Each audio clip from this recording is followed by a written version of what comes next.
That's what I like about you. Ooh. And we are live. Welcome back, everybody, to episode 227. This will be a unique event this evening. We got a lot of our great friends all sitting here in one room, probably 10 of us right now, 4 or 5 of us that will be sharing our experience here at the Cult Culture Movement Retreat, the first of many, I should say. So stay tuned. Shoot, Mike, maybe you should have sat in here with me. Yeah. Stay tuned for these brief messages from our sponsors.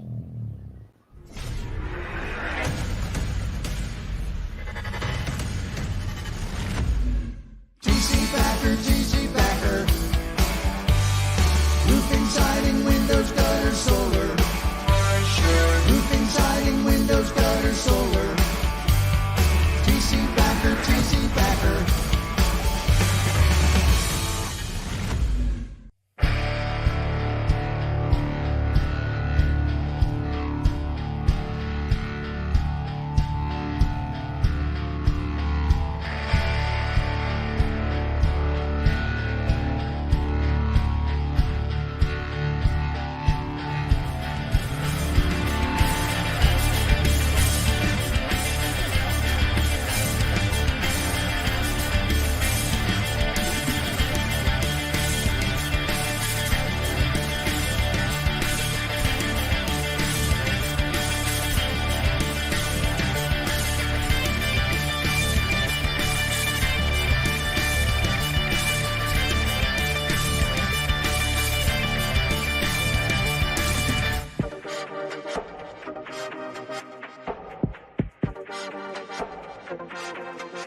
Is your lead flow down? Whether you're a company owner, office staff, salesperson, or installer, you're a roofing rock star.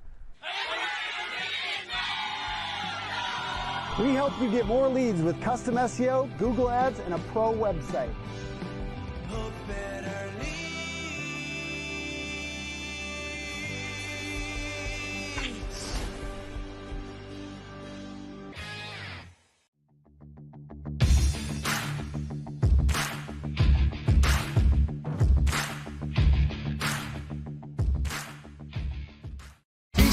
TC Backer.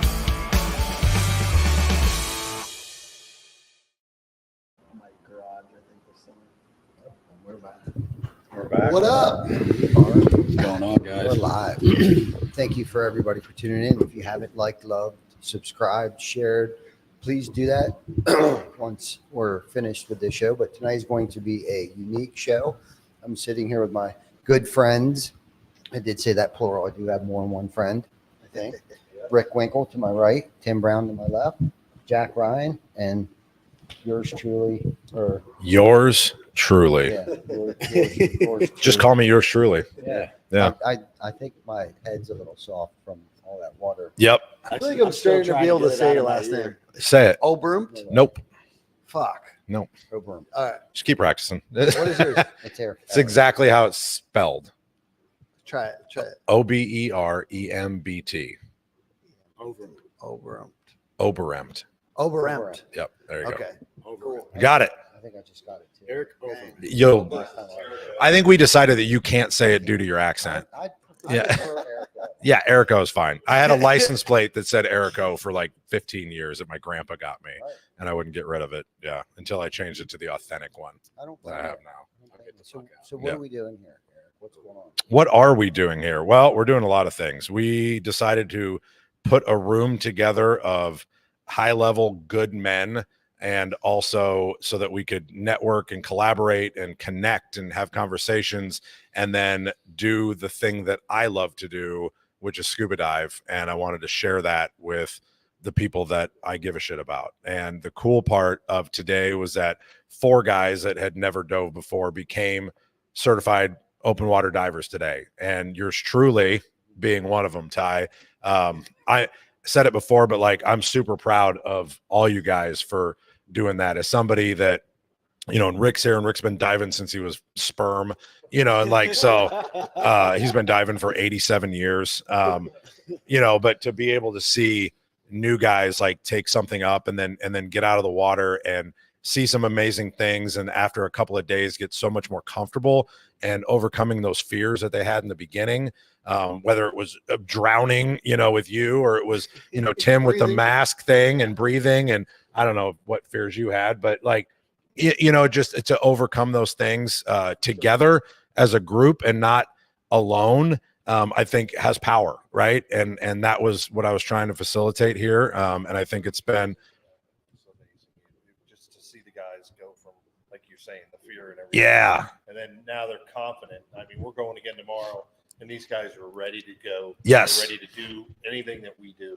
Yep. And it's awesome to see these guys morph that way. Yeah, it's really exciting. It's exciting, and I'm looking forward to what the future holds. And I've been asked that question, right? Like, when is the next one? What are we doing? And I haven't decided, right? I'm figuring out what the next trip looks like, and how it's going to be organized, and what the agenda is going to be, and all that kind of stuff. But what I can say is the way that this has went with the vision that I had for this one so far, I'm happy, and I hope that everybody that's here is getting out of it what they hope for, indirectly or directly, right?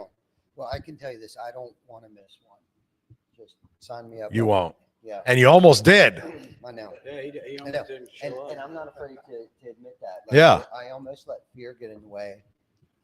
So Saturday did the 6-hour thing in the pool, freaked out twice, went up top. One was that I didn't realize you could spit into the regulator. So I took on water, like taking it out and doing whatever they had us do with it. Like I freaked out and took a mouthful of water and was like, and went back up, and she came up with me, very, very patient woman, thank God. And she was like, what happened? I was like, well, I got a mouthful of water. I was like, I didn't know what to do with it. And she was like, you can cough in it, you can throw up in it, you just spit it right back out. I was like, oh, okay.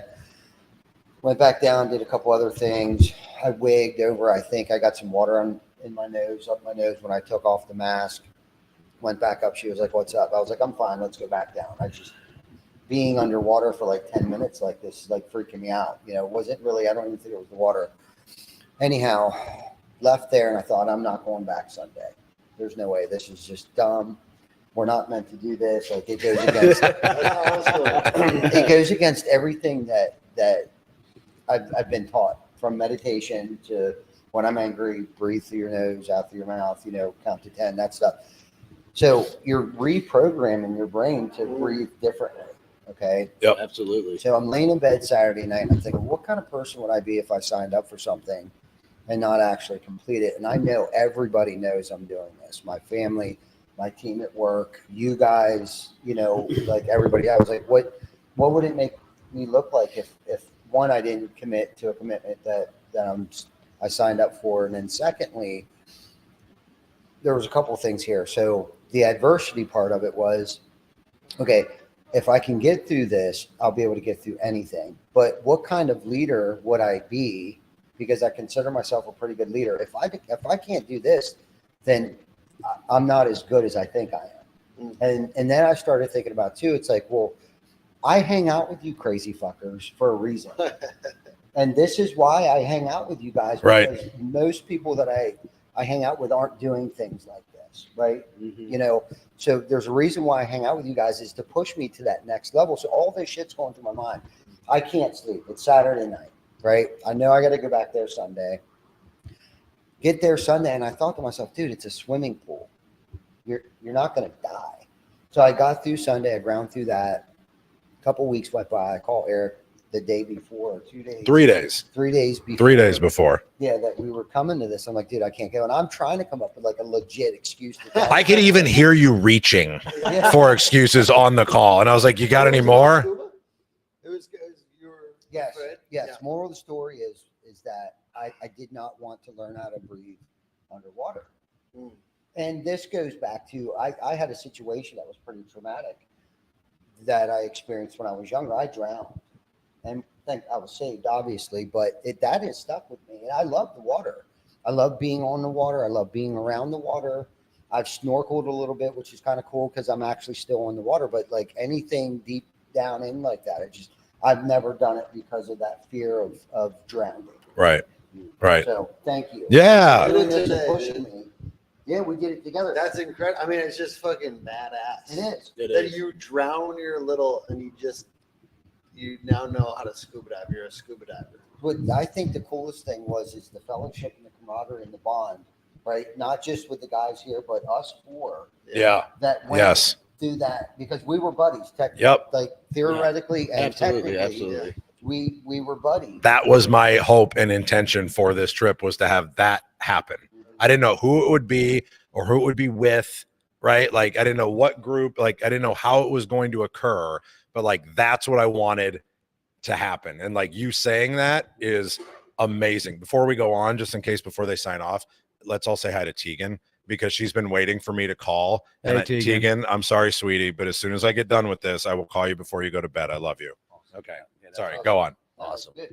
The fellowship and the camaraderie, and then let's talk about like outside of that, even though that's like the deepest thing, one of the deepest things. This has been, no pun intended, has been one of the deepest things that I've got to experience to actually push me. And I'm a big advocate for, get comfortable being uncomfortable. And it's like I almost pushed out.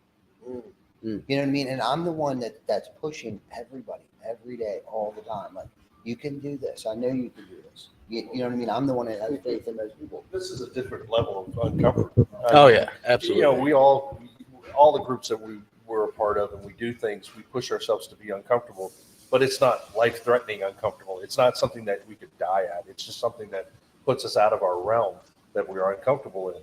This actually is something that, could be life-threatening, but it. Oh, a definitely. lot about death the last. Oh man, For real. And that's with why the I shark wanted today. And then we had a shark. Yeah. Right.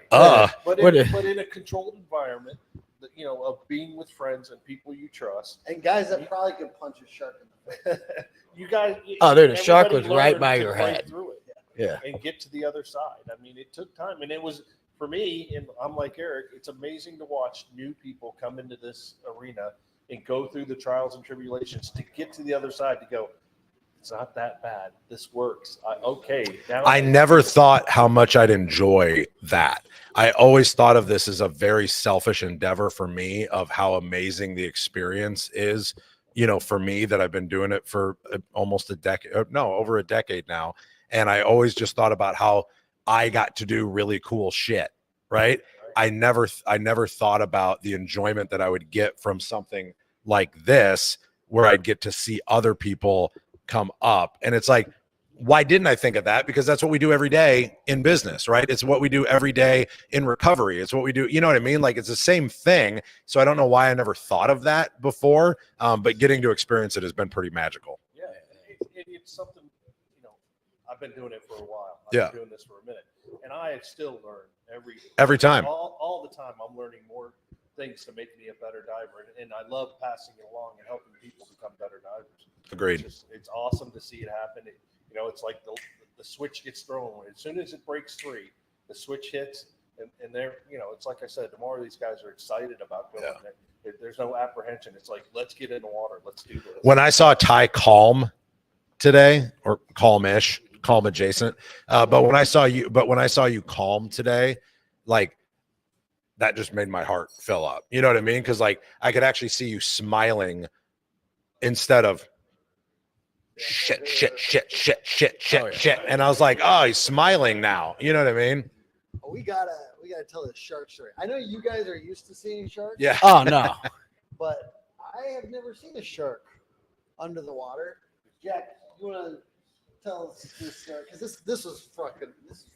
So first, I want to fucking say, crazy. Tim, you did an amazing job Oh, thanks, bro. overcoming your fear doing the mass stuff. I mean, that's fantastic that you were able to get back in the water today and finish and get certified. So congrats to you, brother.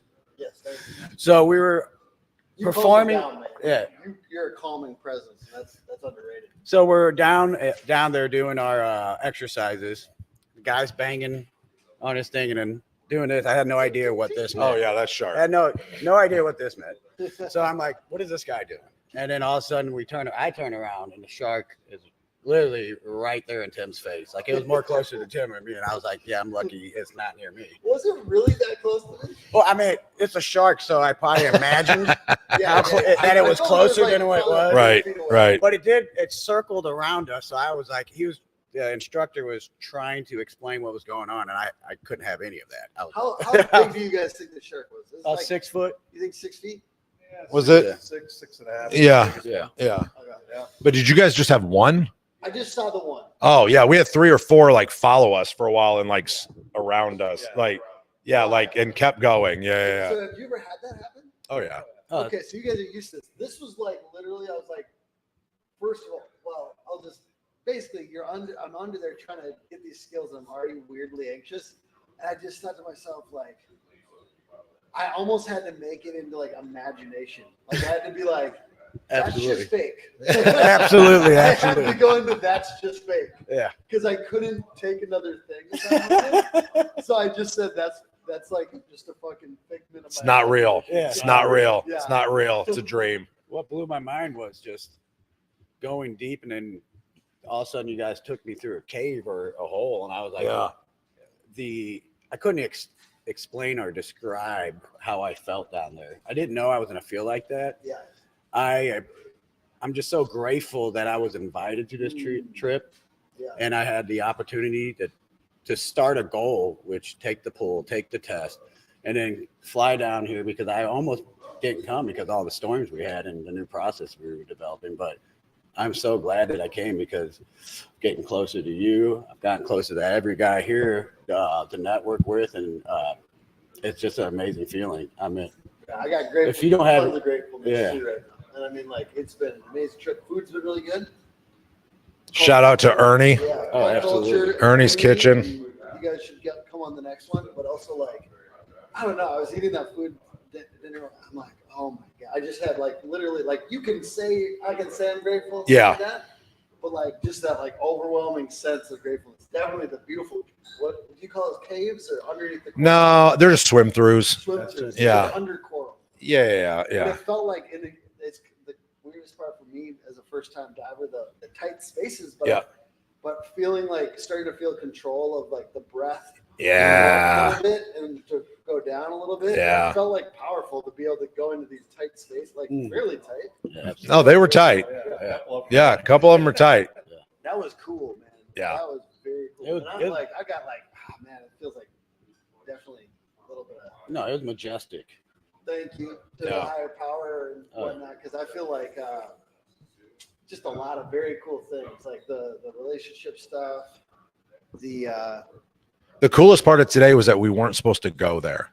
okay. Right. So that was the coolest part of today, was because where we went today was like my favorite 2 dive sites, like anywhere, and specifically definitely here, my favorite 2 places to go, like on the entire island. But we weren't supposed to go there. We were supposed to go around the other corner and take the regular boat that we normally take to go somewhere else. And the weather dictated that we couldn't do that. And thank God we have the amazing crew and staff that are helping us down here, who are my family and friends. And they were like, we're going to figure it out. And they went and got another dive company to give us a boat to be able to go out east, right? Which gave us the ability to go to those places today, right? And not that wherever we would have went wouldn't have been amazing as well, right? But that place is like that place is magical for me. So like being able to do that was like just a big deal. I want to pass out this mic soon, so you stay close. You stay close and come up here and say it. But I just want to throw out like I don't even know how to describe how much fear I had, and I feel like it's all the more magical because like when I have fear. Yes. And I wasn't like being irresponsible pushing through, but like just knowing that we're capable of doing that. Many people have done this before, etc. And then to see the shark, and it feels like a like it's story, man. It's a badass story. Oh yeah. And like life, what is it? It's just so much better when we get these badass stories, like and like experiences. Badass people too. Badass people, badass stories, and like being able to, experiences kind of change you. And I know that I'm a noob here on this particular thing, scuba diving, but like I feel changed. Yeah. Oh, And I feel absolutely. really, really grateful to like honestly the instructor. The Yeah. instructor stayed with me. I was trying to go back up, and Fantastic he guy. held me and he said, "Dude," like essentially he didn't say it because he's underwater, but he's like basically like, "Dude, you're gonna be all right. Yeah. Just breathe." And I slowed down. And then like I'm just so happy that he didn't let me go back up. So here's my question to all the guys that got certified today is after you're done, you've got your open water card, you can go back, take classes, get better, learn more, whatever. But will you now want to do this again? Oh, absolutely. I'm going to see after. I'm definitely excited about Tomorrow? for sure. Yeah. And I think they'll probably solidify it. I Yep. think the tests, like it's the tests. The that tests you- are hard, You don't know. but that, they're meant to be hard, yeah, right? Like supposed they're meant to be so that hard You don't. because It's your life. diving's easy. It's your life on the Right? line. That's why they're Yeah, hard. like diving's easy, right? But now you have the training Yeah. so that if something happens, did you see George fucking with Jamie at the end? No. He was just walking up to him and he ripped his fucking mask off Yeah. and just swam away. And then he knocked his fucking regulator out of his Oh mouth. my Yeah, God. yeah, like that's just what they do, right? Because they're Oh just my having fun, God. but they fall back on the training immediately and they know exactly what to do because it was hard. Mhm. So then when you're actually doing it, Yeah. it's easy, Yeah. if that makes sense. Absolutely. I just want to say I do think that hardness made it even cooler when I hit. Yeah. I'm gonna tap you in. How was that breath work this morning? Oh, amazing. Yeah, I'm excited about doing some more tomorrow. Oh, my foot's falling asleep. I call on David Daniel. Who, what? All right, we'll introduce the new guys. So, all right, let's let David sit down. So we've got sitting here now, we've got Damon. Is it Founts? Fonts. Okay. Oh, is it French? Yes. Is it? No. No. Okay. It sounds French now. You go to Target. Super glad that you're here. I'm excited for you to come out tomorrow. We had a little case of the C6. And so we tapped out today, and we're just going to be honest about that. But I'm super glad that you actually did, because now you're going to be able to come back full strength and finish strong tomorrow. I'm super, super excited for you to Yeah, come would out. not have expected that. Nah, for a guy that owns a boat.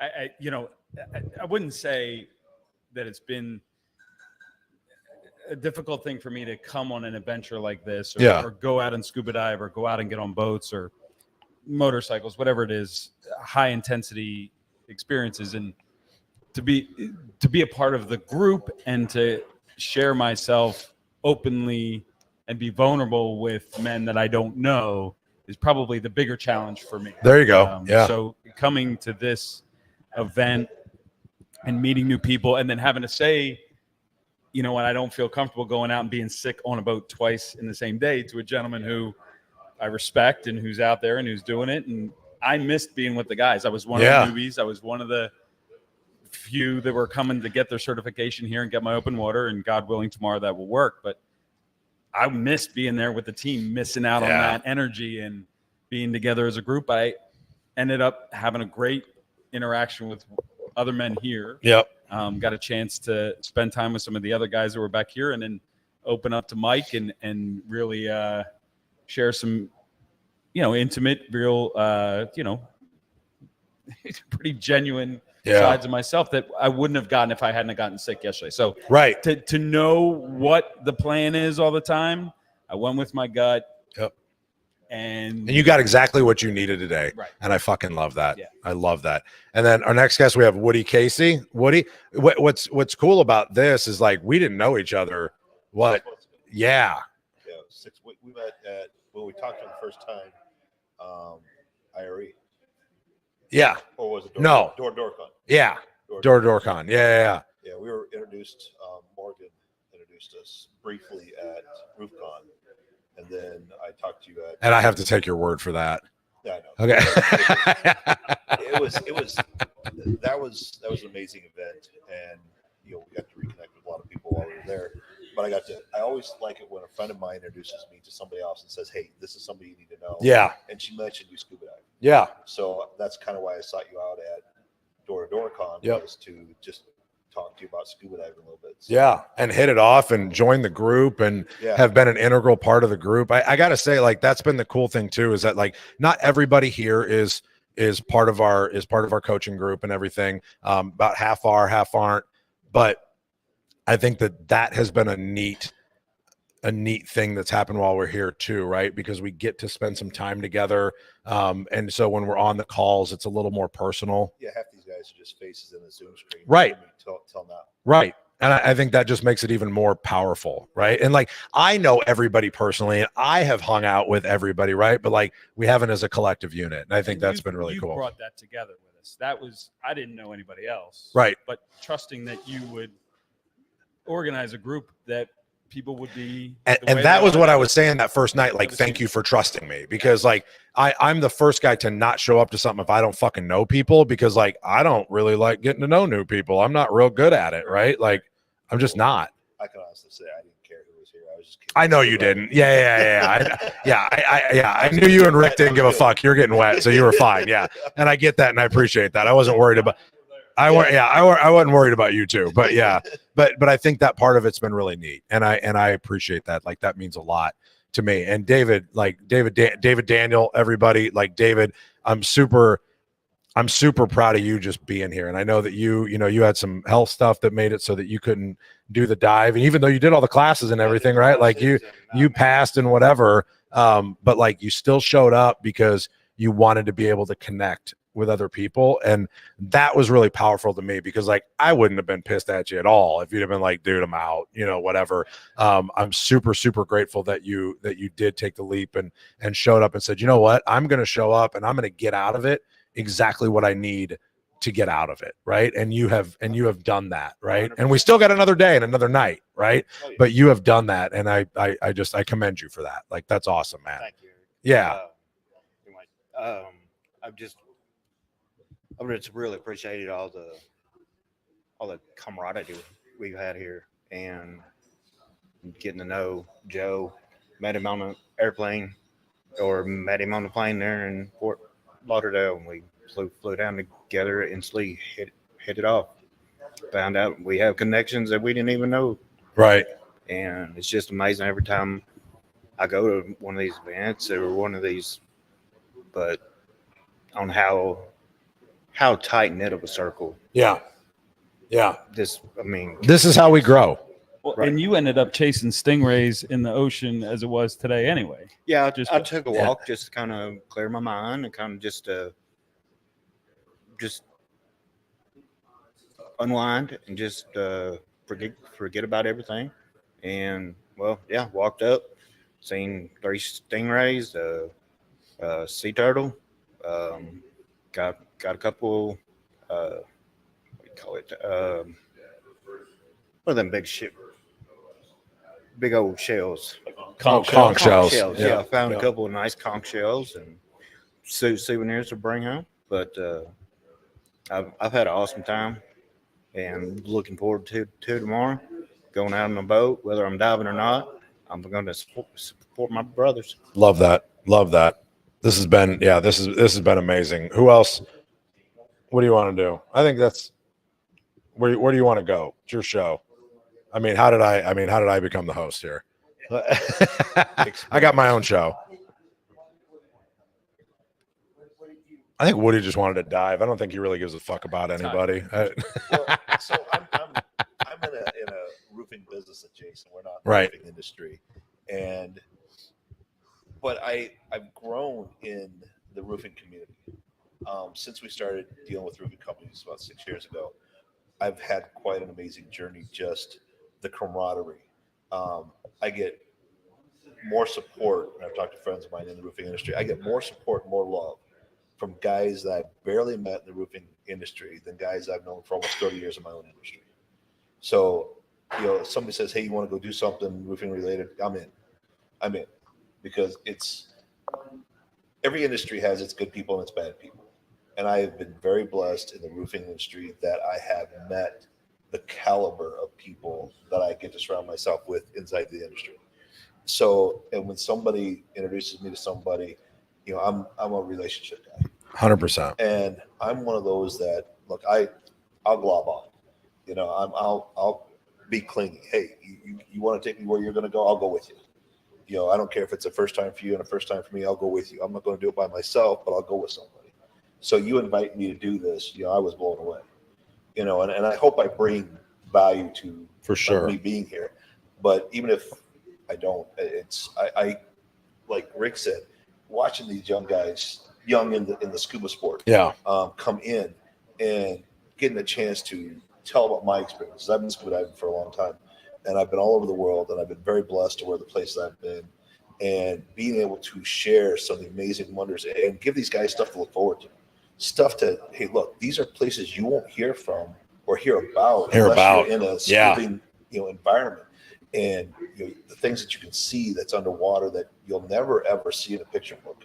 You're never going to see it on TV, but you can get there. There's history. There's so much life underwater that even in an aquarium you don't see it all. And the colors and the animals, you know, the fish that are down there, it's so different when you're in their environment. Yep. I was just going to say that. Walking through an aquarium. Yep. So Very well said. Yep. Yeah, that was good because Eric, you made a comment the other day, like something about like getting close to God. And that was something that went through my mind today. I got out and Brad Whitlock, my GAF TM, he's the one that gave me the hookup where to get my certification.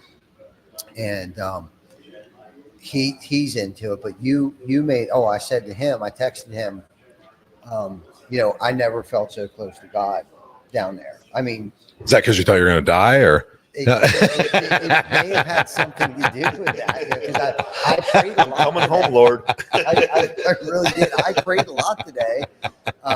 But, you know, and he said, he made the comment, like, when you're down there, like, nothing else matters. Right. No matter, like, what stress in your life or adversity, like, you're solely focused on, like, what's going on down there. Yep. You know, whether you're checking on your buddy behind you, like, where are they at? Or, you know, there's fish coming and there's cool shit on the ground. And there's cool shit growing on the wall and stuff like that. And we were going through those, you know, those little trails through the coral reefs and stuff like that. Like that was, there was nothing else going through my mind. Nothing. Because there can't be. Right. Right. There can't be. Like, you need to shut it off. You're focused in the moment. Yeah. You know, it's one of those few times in your life where you can be completely in a moment. Yeah. You're not worried about what's going on land. You're not worrying about what's going on at work. You're not worrying about any of that shit. Now, you might get up off the boat and I watch everybody, and everybody goes and grabs their fucking phone. And, you know, like, we should actually make a rule tomorrow that nobody can bring their fucking phone on the boat, right? Or leave them in the cars. But you don't have the time to worry about any of that shit when you're down there, because you have to be focusing on exactly what you're doing. And it puts you in a different state of mind that I think is extremely valuable. And if we can harness that, right? If we can harness that and bring that back to our real life, right? And be able to be self-aware enough to implement that into our real life on occasion, imagine the growth that you can have then as well, right? And be like, oh, let's just imagine I'm scuba diving. Like, I can do it then. Why can't I fucking do it now? Right. Like to put yourself in, like, I don't know if it's like a Zen state or whatever that is, but to learn how to remove all those things that are going, like you said, apply this in our daily lives. Right. Like, so when I go back to work on Monday, if I can put myself back in that place, right. And block out, I think we talked a little bit about this last night, being able to, like, Joe Huffman was talking about Hoffman. What do I call him? Huffman. Like, maybe that's the accent again. Could be. Okay. I never know. Oberon. Oh, we aren't even gonna. I'm never. Okay. Dude. Yeah. But to be able to remove myself, you know, from a situation, to be able to really reflect on, like, what's happening, because that's what I was doing down there. It was kind of like, once I got over, like, where is everything on me, and, like, what does this button do, and what is this other little thing that keeps poking me in the side over here? Okay. That was a dick. Yeah. Sorry. Yeah. It might have been Jack That was Ryan. Woody's dick. And really start taking in, like, what's going on around me. Not so, like, once I was able to remove self from self, and take in everything, like all of the outside stuff that was going on, like was really cool. Like watching you guys have fun down there and like trying to inspire me. Like, look, you can get away with some things down here. It's not everything that's going through your mind right now. It's just, Oh, and I got you to take your fins off finally. yeah. I could tell you were like, I don't think I can do that. I can't do that, right? I know that you did it, but I don't know if I can do that. The fin thing was like the first day shit that I actually was able to do that. Oh, okay. Yeah, so that was the least of my worries. But I was like, why do I want to take my fins off down here? Yeah, why not? Okay. I meant to ask you that. Like, Why not?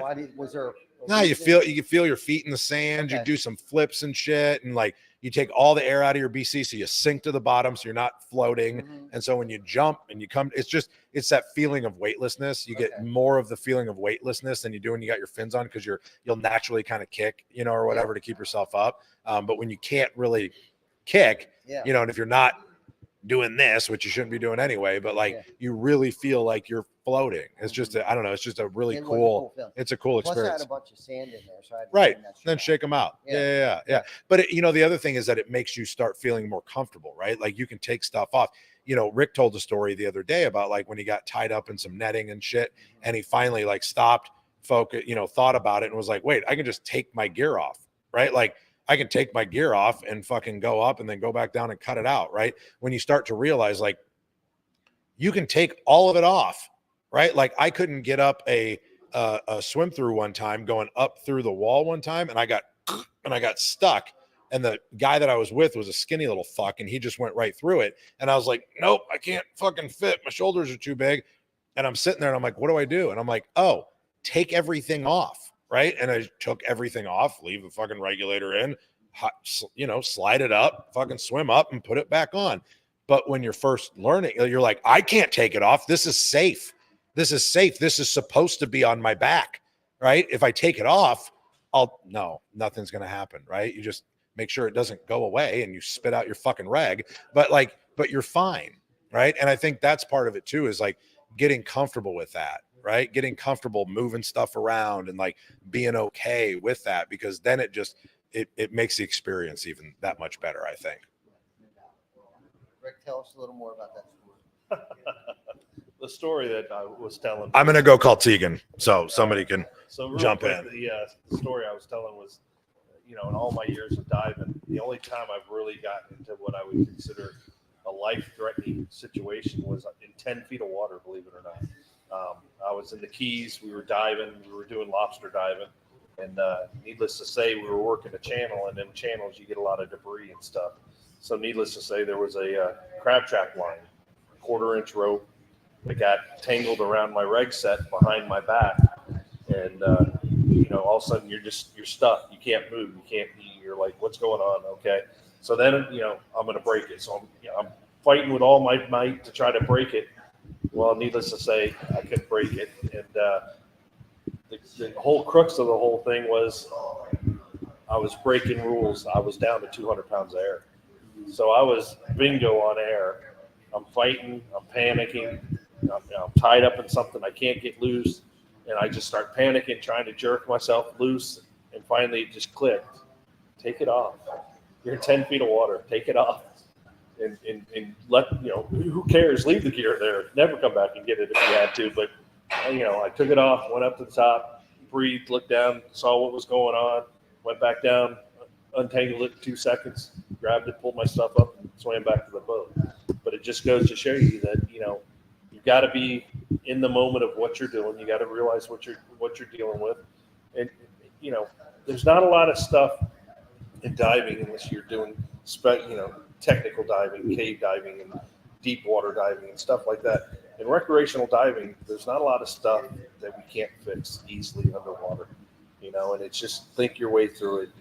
I like I said, I've been diving for a long time and I've never had equipment failure, knock on wood, ever. So, the equipment's safe. It's only gotten safer. The computers are great. It's really a great sport for people to get into, So what did you want to get out of this? So for me,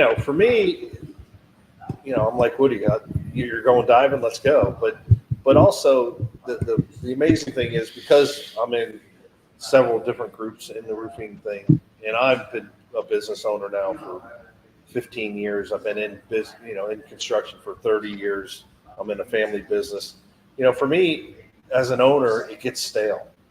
You got no one you can really talk to about business. My wife's in my business, so I do talk to her. I love her very much. But even there, to keep some of those stressors out of the relationship, you don't have somebody you can talk to. So in these kind of groups, in the groups that we're in, you get other guys that are going through the same stuff that you can talk to about what you're facing, what you're dealing with. And the other thing that I like so much is, like you said, they're always challenging us, giving me challenges to do that takes me out of my comfort zone, which I love. As an older business person, meaning older in business, if you don't have that young, vibrant crowd around you, challenging you, pushing you to go and do things, you kind of get, you get laxed in what you're attempting to do or push through and get better at. So I see all these young guys and girls doing this stuff and doing great things, doing things even beyond what I do. And it just amazes me, and just being around them to hear how they're doing it, it helps spark a fire in me to keep going and push harder and make it better for my people mainly, for the people that I have that work for me. It's inspiring to me because so many of these young groups that I see nowadays are so much about helping their employees. It's not just about the company doing better. The company does better to help the people do better. And there's so many of these guys that are community oriented, that do things in their community to help other people. And it's really about more than just making money. Making money is a byproduct of everything else they're doing. And that's what really turns me on about being in these groups is just that much power, and being around those people and getting the energy off of them to keep me going and make me different. I couldn't agree with you more. Yeah. Can I tag off that? Yeah, absolutely. Honestly, that's really when I've been in the industry for about 28 years in commercial roofing. I'm new to being an owner, and because I wanted to be a different company, and going to my first, I guess, retreat kind of thing, and realizing, hey, I'm not the only one that does care about their people. People over profit, and sometimes it does hurt, but I know the good Lord above. That's what we're here for, to help each other, and to realize that there's other people out there that feel the same way and everything like that. That really has, changed the trajectory of what I thought was possible. Yeah, for sure. I've watched you grow in the 12, 16 months that I've known you. One, first and foremost, getting on the podcast is definitely, I know, outside your comfort zone. So kudos to you for that. But I've watched your business grow. I've watched your social media presence grow. I've watched all these things that you've been shown. I've watched you implement these things. And Rick, to kind of tag off of what both of you guys were saying, was when I first got into business, my ulterior motives were totally not what they are today. My ulterior motive was that I had a resentment. But David actually wrote a book about me. No, I'm just kidding. But his second book that he just written is a really good book. But I didn't realize that's what I was doing. I almost killed myself because I was trying to bury somebody else. And then right around 2011, like I had a paradigm shift happen where it was like, okay, after that moment, where it almost killed me because I was working myself to death, I had a great team, but I didn't really know how to delegate things. They were outside my door waiting for me to direct them in the direction that they were supposed to go for the day. So basically I was teaching them, training them, and the culture was great.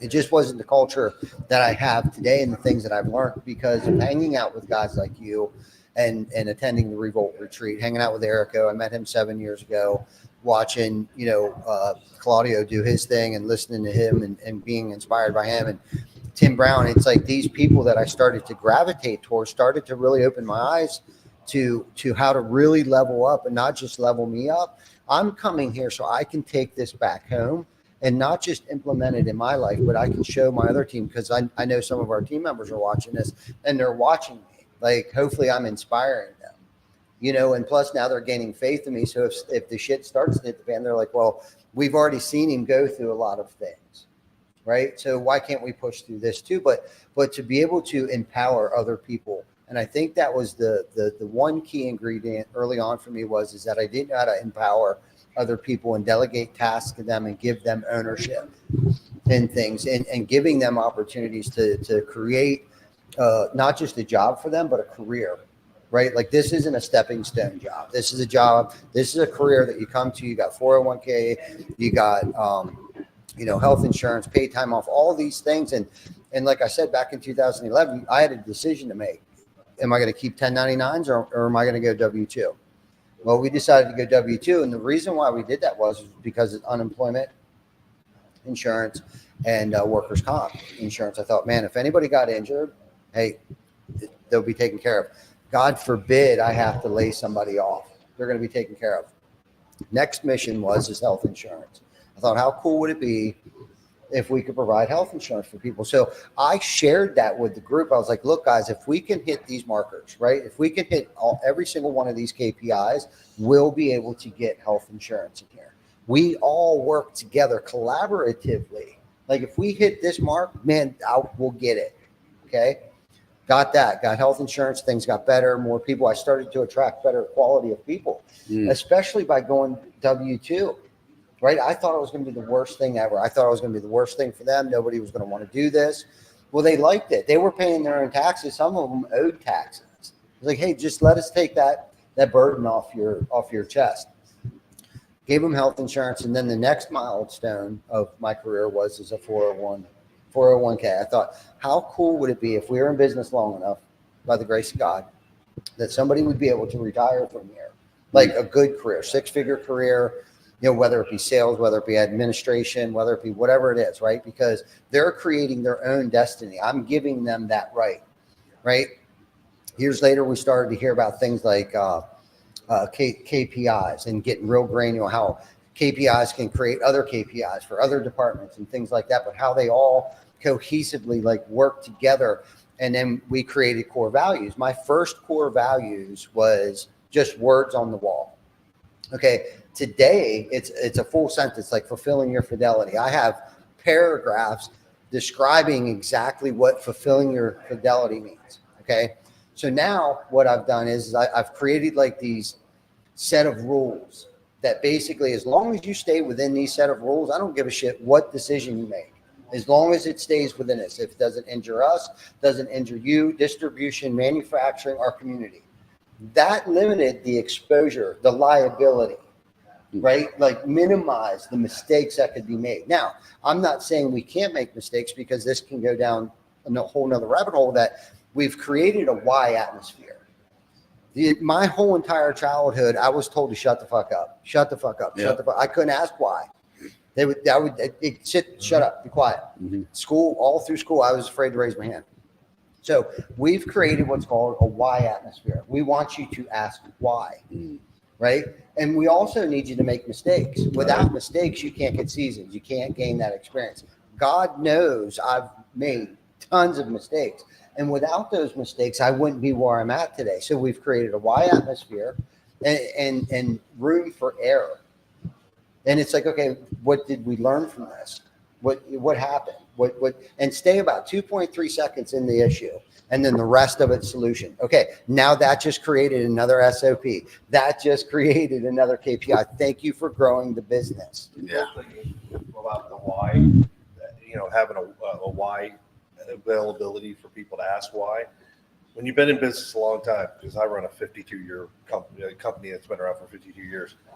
When they ask why to me, it makes me think, why? Why are we doing it that way? Why aren't we doing it differently? Because after you do something for so long, you just do it that way. You cut the end off the ham because grandma cut the end off the ham. You don't ask why, you know. So it's great to have people challenge what you're doing, because it's going to make you better. Because you're evolving with what's happening in society. You're evolving with what's happening in the industry, you know. And to get challenged it is a good thing. I mean, for me, it is. And that's, part of the thing. Having that why in there is letting me not only answer them, but it lets me figure out really why are we doing it that way, to get a better outcome for the company. So, Yeah, because we can't see around all the corners. Yeah. Right. We need to surround ourselves around people that are much smarter than us in certain aspects of the business or Yes. things that I don't have time. I need to know that the ball is still moving down the court when my back's turned. When we're here deep sea diving, I have to make sure that decisions are being made, that I trust the decisions that are being made. Hell, there's meetings that are being held on a daily basis that I don't even know about in my own company today. And to be able to let go of that much control, that is when we started to grow. When I let go, the moment I started to let go, we started to just explode. You know what I mean? But vetting those people, right? Yeah. And I heard Mike and a bunch of other people talk about this for years. Is our core values, we hire based upon them and we fire based upon them. I really don't give a shit what you know. Who are you as an individual, a human being, and what is your goal in life, and how can we get you there? That's what we hire based upon. Yes, we need people that are skilled in certain aspects of things like CFOs and COOs, CEOs, and people that have been there and have done that can bring something to the table, but they also have to live by the core values. Yeah. As a new business owner, you're absolutely right. Like I almost didn't come here because I thought I had to run the whole team. In the past couple of weeks, I've hired a consultant to come in. I thought we were doing good because we're pulling in a couple million already at the beginning of the month. And then she came in and completely changed my world. Like I didn't have certain departments that I needed to have. I didn't have certain people in the position. It was just me and 3 other people. Now I have a sales manager. I have a bookkeeper now, and I have a office manager now that runs the office. So for me to be here, it was very hard to get here, like you were saying. So it's been great to be able to call them and check on them, and everything's running smooth. It makes me feel really good as a owner putting in that work the last couple of weeks. Even coming here today is just a little, scary, getting down here and just relieving all that duty to someone else besides yourself. So I am just very much appreciated to be around you guys. Me too. Yeah. When you're fighting the battles, Yeah. On a daily basis, you're doing the best you can and you're doing good. And you're doing good. But it's hard to reset your mind to go, but we can do better. It's hard to challenge yourself to do better. And bringing in a consultant is to help you do better. Oh, absolutely. Because they can see things that you don't even think about in your own business. You know your business inside and out, but a second set of eyes looking at it can open the doors to who knows what.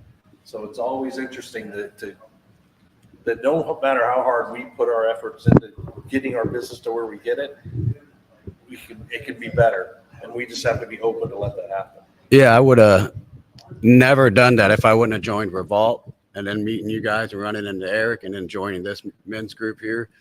Eric, as my coach, he's got me do things I've never would have thought of doing. Like I don't drink anymore. I don't smoke anymore, so, and the mindset I have now is a lot more hungrier than what I was. I thought I was at my top of my best level, but I was absolutely wrong.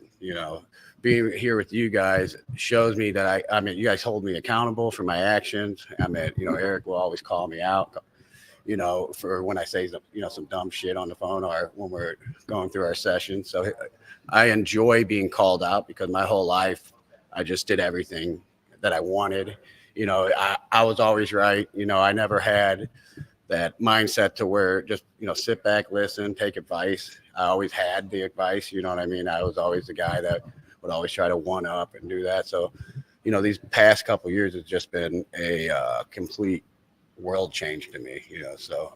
No doubt. What do you?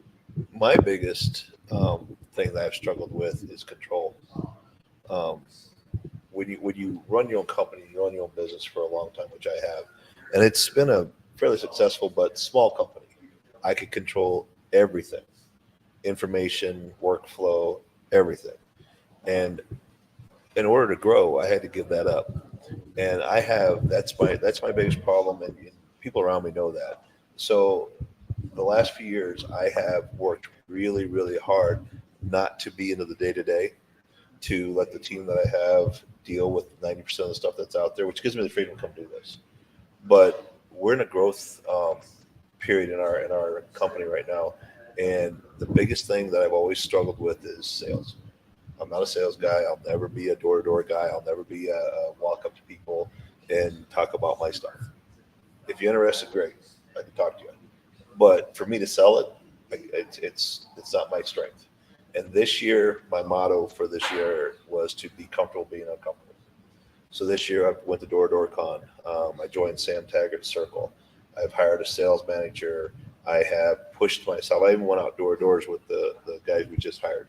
Spent half a day with them doing it. I knocked the very first door, and she came to the door and pointed really nicely at her no soliciting sign. So it was a failure for me, but it was a good learning experience for them. But I did it because I wanted to show them I could. Because I've never asked anybody in my business to ever do anything I couldn't do myself. And this is the year that I'm struggling to hire people to do something I'm not good at. So that's, for me, it's that and learning to, like Ty said, to be comfortable being uncomfortable. Absolutely. So that's where, and that's why coming around you guys and being a part of groups like this, I do a lot more learning than I do giving.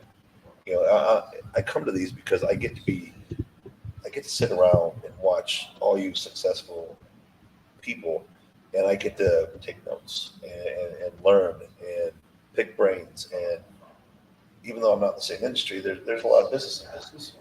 And running my business and running a business, your business, you know, everybody deals with hiring, firing, core values. We didn't have core values until a couple of years ago.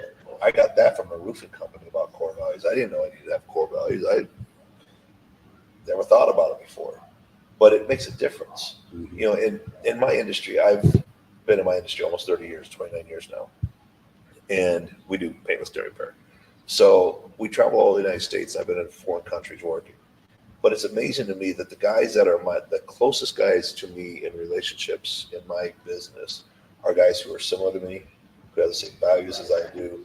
You know, we work hard because we don't spend our time in bars. We rarely ever drink. We're not out partying every night like we were 30 years ago. It's you work, you go back to your room, you go to bed, you get up good again. 7 days a week for months on end, because we want to go home. You know, we want a home life. We want that outside value, not just the business value. And I'm rambling, so somebody else can take over because I'll keep talking. I just want to piggyback just real quick. Well, I had second thoughts on, because right now we've had an amazing second quarter and we're busy as we can be, but I didn't.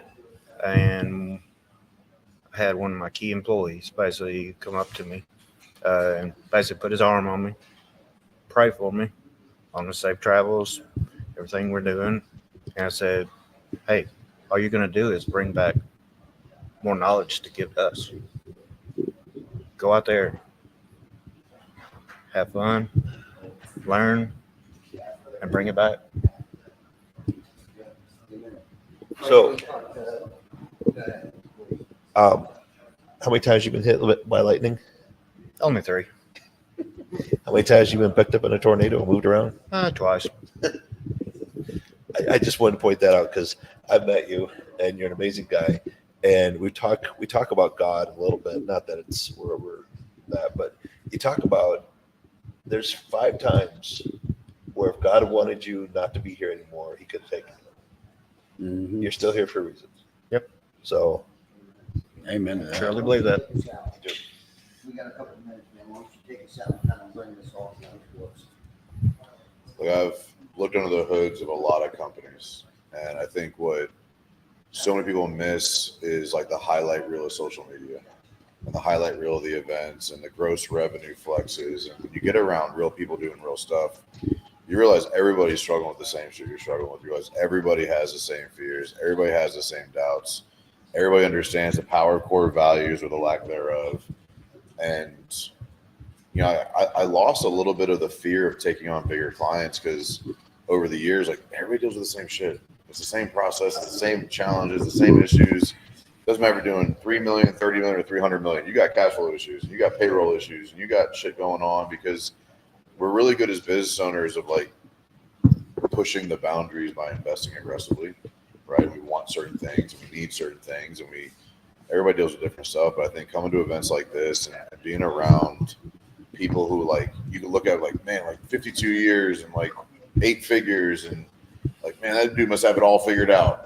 Like he must have it easy. When I get there, you know, that almost that really ugly mindset. Like when I get there, everything will be easier. When I get that client, when I hit 10 million, when I get that higher, once that shows up, like this fabricated future destination of that's when everything will get easier. And then the problem with that is you'll get there. It won't be easier. And then you'll be, I must be doing something wrong. And you start to devalue yourself. You start to tear yourself down. You start to beat yourself up as if you are the problem because I don't have it as easy as I thought you had it. Like you, like, oh man, like it must be so easy to do a podcast. Fuck you, bro. Like doing podcasts is hard. And so I think just getting around people and realizing like hearing somebody you look up to struggle with the same things you struggle with helps reassure you that you're on the right path. You know, some of the best lessons I've heard at events is hearing that I am actually doing everything right. Like I am actually doing a good job and it is actually supposed to be hard. And, you know, that's some of the most reassuring and some of the most fruitful conversations I've had is with people like saying things that they did to become successful. And I say, I'm doing that. And which means that I can be more patient. I can settle into the groove. I can settle into the momentum and it's okay. And so I think more people need to get around people they look up to because they'd realize they're not as far behind as they think they are. And I think they get some confidence that they're doing some good things to stay the course. I think when you get to a lot of these events, you get around people like celebrating the wrong things. You tend to believe you're doing something wrong and you pivot. Or you try something different, like that different thing. And you don't give something a chance to actually work. You know, it takes a long time. Like I tell everybody, it's going to take longer, cost more, and be harder than you could possibly imagine. And so if you can't imagine it and it gets harder than you thought it was going to be, then you pivot. And like that's when it really gets hard because you're constantly starting over and you're constantly starting new things. And you're getting excited about the new fancy thing, and then you realize, oh, this one got hard too. So let me pivot again. And like that just becomes this never-ending cycle of implement, analyze, implement, analyze, implement, analyze, implement, analyze. You're never actually adjusting it to be better for you. And it wears your ass out, man. It absolutely does. And I see so many people, you can see it at events, like you've seen it. Like I know we all have like that sunken eye, defeated, low energy, depressed, anxious, lost, hopeless, because like they just don't know what to do next because they keep thinking they have to do something different. Just stick to the damn game plan, man. Y'all been doing the same thing the same way on the same mission for 6 years. Like literally, like people talk about like I've been doing the same thing the same way with the same intention, with the same purpose, the same excitement for 6 years. And I'm just like finally getting a leadership team in place. And like, I mean, like it takes time, it takes money, it takes heartache, it takes pain, it takes lost revenue, it takes lost relationships, it takes separation from yourself. You have to become like a part of you needs to die to accomplish that next thing. And like that's the part that no one sees. No one's going to see what I went through behind closed doors. No one see what you went through, what all of us went through to accomplish what we have. No one sees that part. They see the celebrations, they see the excitement, they see the accolades, they see the revenue, they see the new trucks that someone else just got on their 5th SBA loan. Like they don't know it. They just think that everybody's got it figured out and they don't. And if more people just settle into their own fucking game plan and just accepted that it's going to be fucking hard and don't give up and don't pivot and don't change and just stay consistent. Don't add all the other extra fucking services because man, solar be easier than roofing. Fuck you. Like, right? Like, man, those solar guys got it figured out. No, they don't. No, they don't. And it's just, I feel like my heart hurts for small business owners who struggle not recognizing and giving themselves credit for the thing they are doing well. Like, my heart hurts for those guys because I see it and they feel so lost and hopeless and alone and like a failure to their family, a failure to their business, a failure to their employees. And like, that'll kill them, man. Like legit, that'll kill them. And anything I can do to put out a piece of content or shake a man's hand or look him in the eyes that you're doing a good job. Because there's not a lot of people doing that right now, especially in men. We got the bravado and the flex and the ego, and like I deleted social media from my phone like 5 weeks ago, completely. Get off social media for 5 days. Like don't scroll. Give it 5 days. I challenge you, and then you'll realize how much you actually have going on for yourself. Because all the comparative analysis goes away. And like honestly, then you get back on, it's like you just know it's a bunch of bullshit. And like I told you what a week or two ago, he was like, "Can you share?" I can't remember how we got there. Like, can you look at this? I'm like, I can't. Like, I literally deleted it from my phone and blocked it from my browser. I like social media is a tool for me, and I can do it from my computer as a business tool. And like,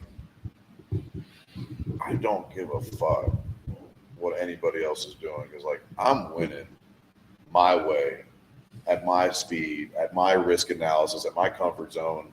Like I'm just far enough outside my comfort zone. Like I would challenge anybody to come look at me and tell me I can be doing it better. I would challenge anybody. And same for anybody here. Like you're doing it your way for your reason. Like when people say that like my business is different. No, your market's not different. Your business ain't different. What you want from your business is different. The only thing that makes one business different from another is what the leader wants from it. It's a fucking machine. Solve a problem for $1, get paid, move on to the next problem, solve. That's what we do for business. Your market ain't different, your clients ain't different, your product ain't different, your service ain't different, your people ain't different. The only thing that's different is what you want from it as a leader. Because all business is a machine to spit out an outcome. When you figure that out, if the outcome's the only thing that matters, living the life you want, like paying yourself and like providing for yourself and like that's all the business is. It's input and an output. Problem solving for outcome. You fire people faster. You pay yourself sooner. You charge more. You raise your prices right now if it was all about the outcome. That's all business is. It's just, I hate seeing guys struggle. When you get around groups like this and events like this, and you come in with no expectation outside of, I'm going to learn something because my heart's going to be open, my mind's going to be open, my ego's going to be down. I got nothing to prove to nobody. You realize you're not as far behind as you think you are. You're not as off track as you think you are. You don't struggle with things. You're the only one. And it gives you so much reassurance to keep fighting. That's what I love about it. Especially small events like this where like we're all fucking tired.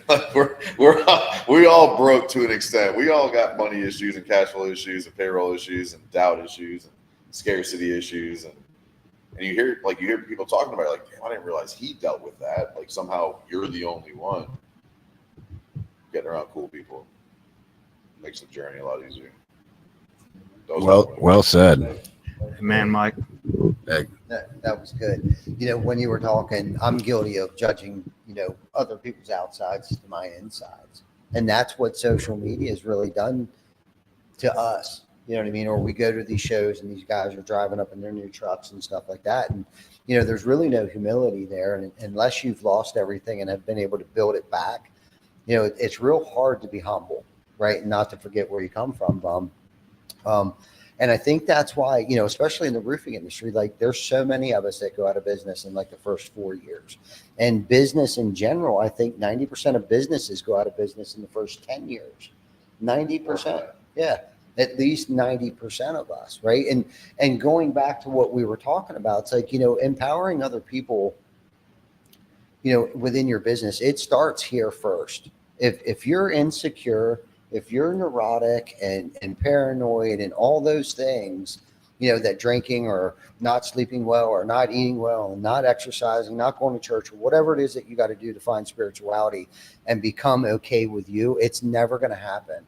You're never going to be able to delegate and trust other people. You're going to continuously take it back for them. You're going to critique everything that they do. You're going to be paranoid to hire somebody that might be better than you in certain areas because your ego gets in the way. You become very prideful. I've been there. I've been on both spectrums of that. I've had people around me and it's like, and I've caught myself like, oh my God, I'm being that guy. I'm taking the power away from them.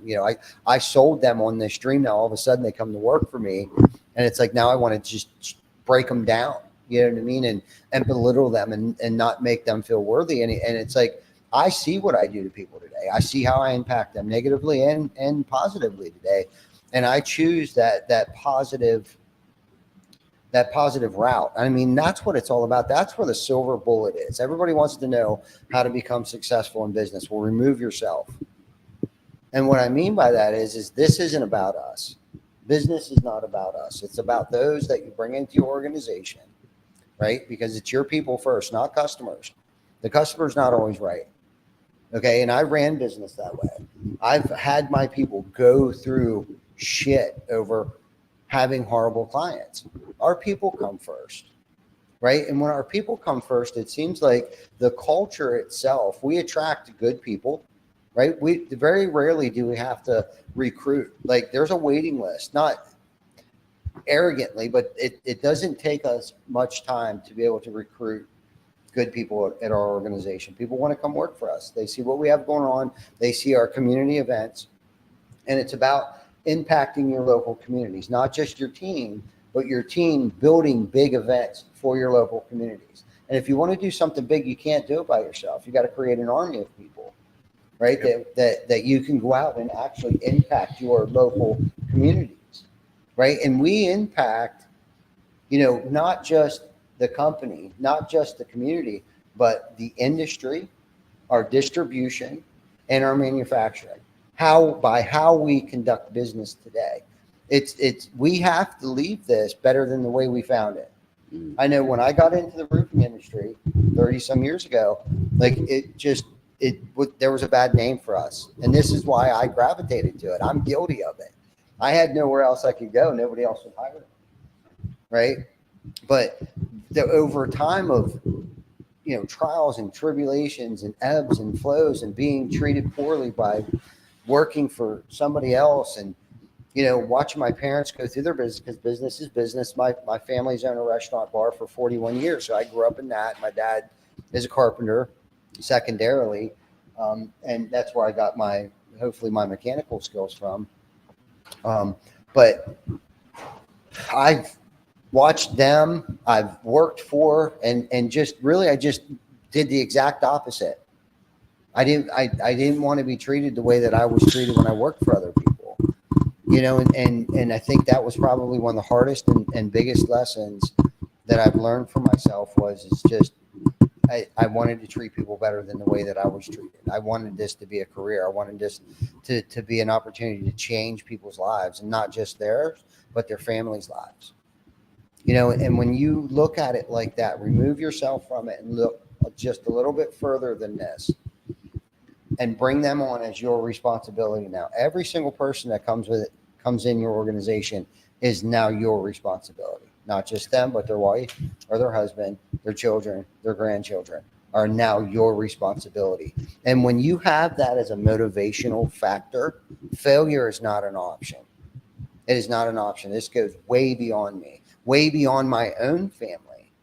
And I've taken that to the other extreme too, where I've put my own family in jeopardy because I've looked out for other people so much too. So you got to watch that aspect of it too. And Mike's right, man. There's things that I still struggle with, whether it's insecurity, financial things, because I'm not a gambler, but I do gamble in business.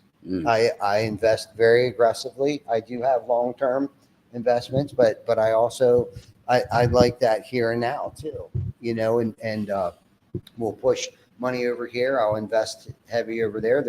I'm still learning too. I didn't get a bachelor's degree in finances. I didn't graduate, from Harvard or anything like that.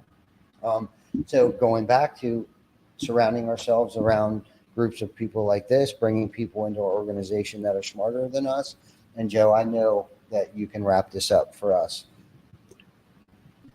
We're putting it on. Hey, Joe, we're putting it on you right now. Tie this all together for us here, man. To what we were just talking about, all of it. I don't know. Give a it lot back. to add. Give it to You Mike. guys said it. You guys said it spot on. It was perfect. It was. Truly, I completely agree with what you're saying, as far as that danger of coming in and feeling like as soon as I get to here, that was 15 years of my life, thinking as soon as I get this, it's going to be easy and it's going to be good. Yeah. So I applaud you. I agree with everything you're saying and yours.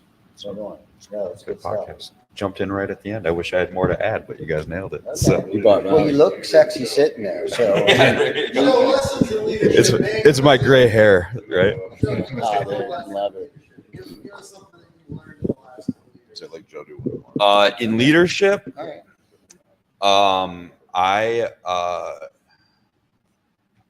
I wish I could say more, but what you mentioned about being, I see it a lot in other people, just exactly what you described with leaders of all levels, owners all the way down, letting their insecurities drive them to squash really talented people. And I think that that's one weakness that I have never really had for whatever reason. I just don't care and have always strove to work with the absolute most talented people. It actually has consistently made me feel better when somehow this insanely intelligent person like somehow come to chose to work with me. Like, what the fuck? You know what I mean? Why is this person working with me right now? He is clearly more intelligent. That actually made me feel good. I've never really questioned it. I have wondered, but I've never questioned it. I've just taken it and been grateful for it. And I don't know. that's where, yeah, that's all I've really done. Yeah. We have to be smart enough to know that we need to surround ourselves around smarter people. There you go. There you go. That's a That's piece why. of advice. You know where it came from? I saw a guy say one time, business is easy. All you got to do is hire people that are smarter and better looking than you. There you go. And I saw that one. I got this fucking licked. No doubt. Well, thank you everybody for participating in this. Eric, thank you for hosting this. Amen to that. Actually, we get a round of applause for Eric. Just for Yeah. his epic speech right here. Hell yes. man. Fantastic. Absolutely. Well, thank you guys for tuning in and staying around as long as you did and as late as it is. And next week, episode 228, I can't remember who our guest is next week, but we will be back on our normal 12 p.m. Eastern Standard Time. Till then, take care of each other, and we will see you next week. Thanks for Have a tuning blessed in. day.